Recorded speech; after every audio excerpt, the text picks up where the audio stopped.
Hello, everybody, and welcome to a conversation with artist Mardy Sears. She is exhibiting in this year's 7th annual Evanston Made Group Show. She's also in the pop-up shop, and what we're going to do is have a conversation with her about her practice. Hello, Mardy. Hey, Lisa. Thanks for joining us and wearing an adorable red scarf. I appreciate the effort to get a little dressed up during these shelter-in times. Tell us specifically about the multiple works that you have in the exhibit right now. Well, I actually am taking advantage of the online aspect of this exhibition, and I've submitted the biggest print that I've made in 10 years.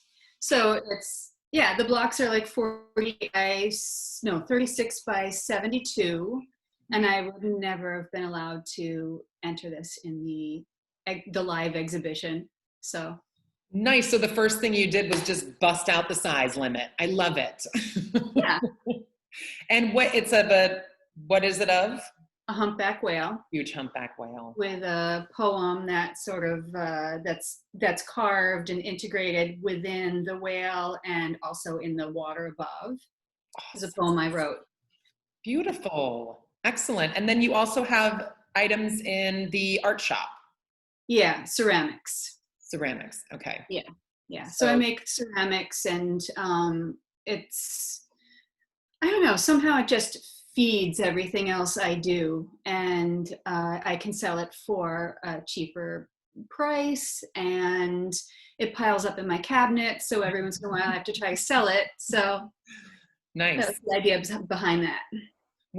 That's the fun thing that I'm very excited about this show is our shop allows you to purchase items at the $20 mark and all the way up. So there's lots of opportunities, and I appreciate you adding inventory.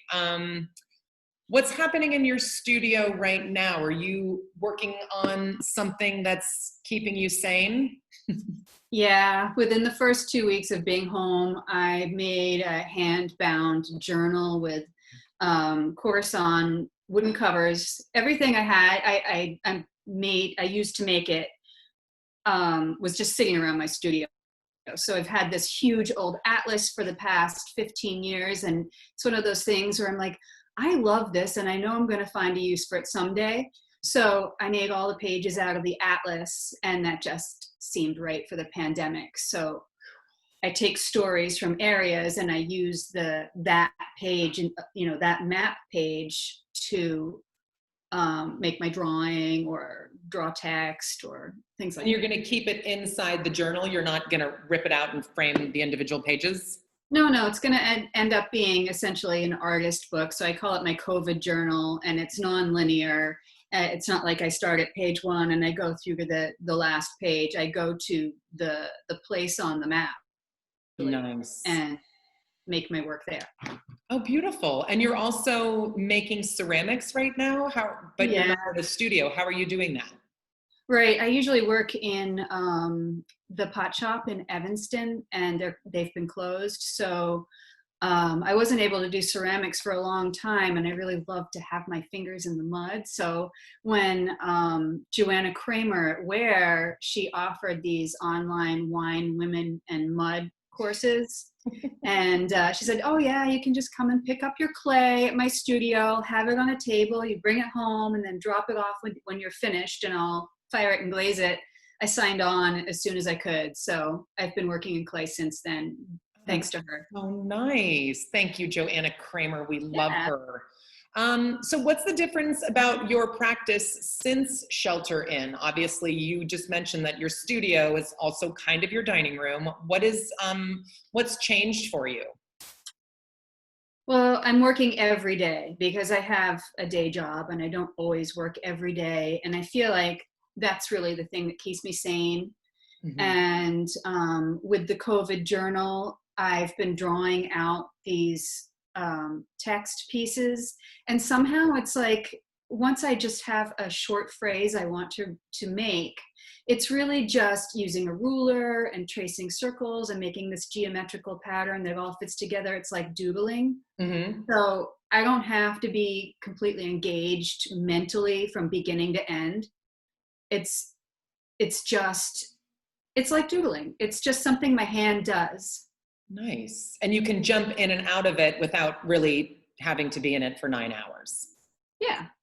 Yeah, and it sits on my dining room table, and my dining room table is completely covered with the resealable cutting mats, and it's been like that for the 10 weeks I've been home, or 11 weeks, or whatever it is now. I think it's 10 or 11 weeks. And I love with these interviews, I love that we have this time stamp, not only of who are the exhibiting artists, but also of this moment. Like it just feels like such an interesting sort of journalistic way to sort of capture this crazy time. Yeah. Can I ask how you're doing without all the human connection, without leaving the house and seeing people? Are you like on Zoom all day long? Are you having to do work meetings all day long? Like, how is the people part working out for you? I really only have a couple of Zoom meetings per week. I think the most I've had are 4 or 5, so not much more than 1 per day. Oh, And nice. I work at the Art Institute, and I work with the collection, so there's only so much I can do at home. It's like I have to educate myself, webinars, and I made instructions for drop spine boxes and made videos. But so I'm on Instagram a lot. And I feel like Instagram is my connection to the art world. So I post pretty much everything I make, and hope that people like it and post things that they make, and just sort of feed off of each other. Yeah, like there seems to be a lot of connecting via work right now, via art practice and end results. There seems to be a ton of conversation around that. You have always been an artist, so I don't even want to ask how you've become an artist, because your answer to this question was so great. You're just like, was there ever a time when I wasn't an artist? You have been making your entire existence.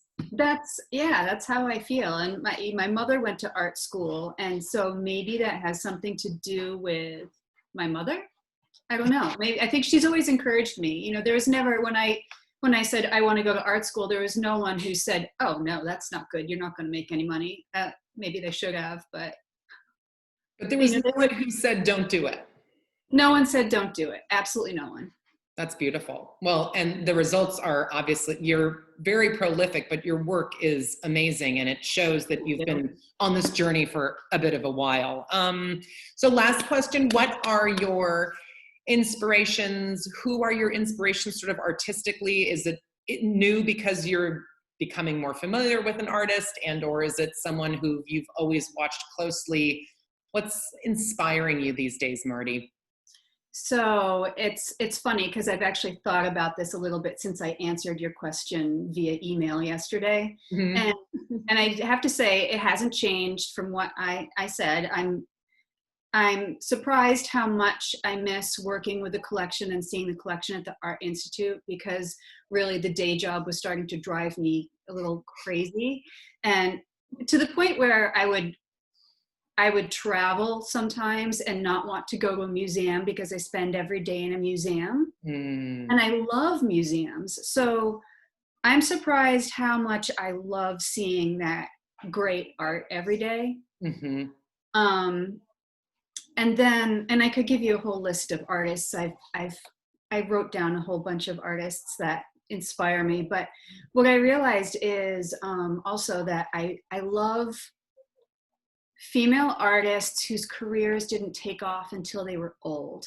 Uh-huh. Uh-huh. So like these women, like, you know, Louise Bourgeois, and there are tons of them that they didn't take off until late in their life. And I Mm-hmm. guess the kids have all moved on, and finally they're viable artists who are not going to drop out because they're having babies, and they have been in the art world for their whole life, and finally people realize they're not going away. Mm-hmm. So I love that. But I And is also there a meant heavy collection of them at the Art Institute? Do you feel like there's a good representation of sort of like late in career female artists on those walls? they are starting to focus on women and people of color. that's really that's been their mission, and they've been pretty good about it. They really are expanding beyond the white men, which is really great. Nice. And then I also mentioned Ben Blunt. Ben Blunt. You know, I wrote, I've been living here for 15 years, and Ben moved to town, and before you knew it, it was like I saw him everywhere. Interviews, and just I just saw him everywhere. It seemed like he had his fingers in every pie. And so I thought, geez, he's been here for a year and I've been here for 15. I have to start doing some things and get myself out of the studio and just put myself out there. So he inspired me in that way. Oh, that's wonderful. Yeah. What would Ben do? And I also kind of feel like there's been this recent opportunity for us creatives to put our fingers in all the pies. Like, I just kind of feel like maybe before we just didn't have the platforms and the chances. And now I just kind of feel like there is a ton of opportunity to connect even with one another. But I love the idea that another artist is helping you get more accessible. That's very awesome. It has a lot to do with you too in Evanston.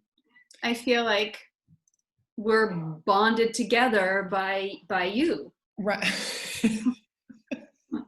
Really? Well, in this Evanston Made thing, yeah, this platform has really enabled a lot of people to be seen. And that's the other thing that I'm really intrigued with this virtual platform is when we would go to the opening of the group show, like you would see people at a party, but you wouldn't talk to everybody because there'd be 300. So you wouldn't get to stand for 5 minutes and talk to Mardy and then talk to Shruti. Like, I'm excited about the virtual aspect of truly being able to look at every artist and talk to every artist in a way that we haven't been able to before.